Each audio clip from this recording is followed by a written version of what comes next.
നമ്മുടെ തൃശ്ശൂർ പൂരത്തോടനുബന്ധിച്ചുള്ള എക്സിബിഷന് അവിടെ ദേവസ്വത്തിൻ്റെ സ്ഥലം വാടക കൊടുക്കുന്നതുമായി ബന്ധപ്പെട്ടുകൊണ്ട് കോടതി ഇടപെടലുണ്ടായിട്ടുണ്ട്.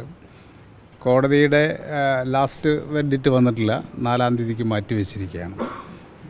എന്തായാലും ഗവൺമെൻറ്റിനെ സംബന്ധിച്ചിടത്തോളം, ബോർഡിനെ സംബന്ധിച്ചിടത്തോളം, അല്ലെങ്കിൽ നമ്മുടെ നാടിനെ സംബന്ധിച്ചിടത്തോളം തൃശ്ശൂർ പൂരം എന്നുള്ളതൊരു വലിയ വികാരമാണ്.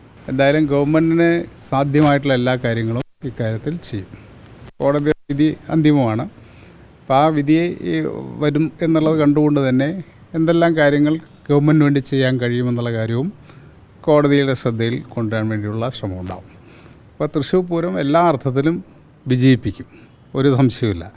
ആരൊക്കെ ആശങ്ക പ്രകടിപ്പിച്ചാലും ആശങ്കയെല്ലാം അസ്ഥാനത്താക്കിക്കൊണ്ട് ഗവൺമെൻറ്റിന് സാധ്യമായിട്ടുള്ള എല്ലാ കാര്യങ്ങളും ചെയ്തുകൊണ്ട് നമ്മുടെ തൃശ്ശൂർ പൂരം ഗംഭീര വിജയത്തിലെത്തിക്കും. ഗവൺമെൻറ്റിൻ്റെ ഒരു അഭിപ്രായം അത് പറയുന്നില്ല, അത് കോടതിയുടെ പരിധികളിൽ നിൽക്കുന്ന കാര്യമാണ്. അത് ആലോചിച്ചിട്ട് പറയേണ്ട കാര്യമാണ്. അത് 2 ദിവസങ്ങൾ അടയ്ക്കേണ്ടി വരും എന്ന് പറഞ്ഞിട്ടില്ലല്ലോ കേട്ടോ. കൊച്ചിൻ ദേവസ്വം ബോർഡ് ആവശ്യപ്പെട്ട കാര്യം ദേവസ്വം ബോർഡിനോട് ചോദിക്കുക. ഗവൺമെൻറ്റിനെ സംബന്ധിച്ചിടത്തോളം നമ്മൾ പൂരം നടത്താനുള്ള തടസ്സങ്ങളെല്ലാം നീക്കുക എന്നുള്ളതാണ്.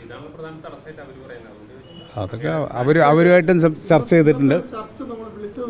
ഈ ഒരു വിഷയത്തിന്മേലാണ് 2 കോടി 20 ലക്ഷം ചോദിച്ചു. അത് അത്രയും കൊടുക്കാൻ പറ്റില്ല, പൂരം അവതാളത്തിലാകുമെന്ന് ദേവസ്വങ്ങൾ ആവർത്തിച്ച് പറഞ്ഞ പശ്ചാത്തലത്തിലാണല്ലോ ഇന്നത്തെ മീറ്റിംഗിൽ ഒരു കോൺക്രീറ്റ് ആയിട്ടുള്ള തീരുമാനമായിട്ടില്ല. ദേവസ്വം ബോർഡുകൾ 2 ബോർഡുകളെയും ബോധ്യപ്പെടുത്തിയിട്ടുണ്ട്. ഞാൻ പറഞ്ഞല്ലോ, ഗവൺമെൻറ്റിനെ കൊണ്ട് കഴിയാവുന്ന എന്തെല്ലാം ചെയ്യാൻ കഴിയും അതിന് മാക്സിമം കാര്യങ്ങൾ ചെയ്യാമെന്നുള്ള ഒരു ഉറപ്പിൻ്റെ അടിസ്ഥാനത്തിൽ തന്നെയാണ്.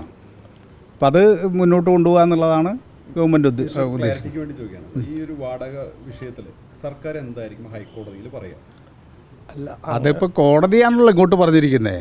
കോടതി പറഞ്ഞതിൻ്റെ അടിസ്ഥാനത്തിലാണ്, സൊമോട്ടോ കേസെടുത്താണ് കോടതിയാണ് പറഞ്ഞിരിക്കുന്നത്. അതിൻ്റെ അടിസ്ഥാനത്തിലാണ് ഇവർ പ്രപ്പോസൽ കൊടുത്തിരിക്കുന്നത്.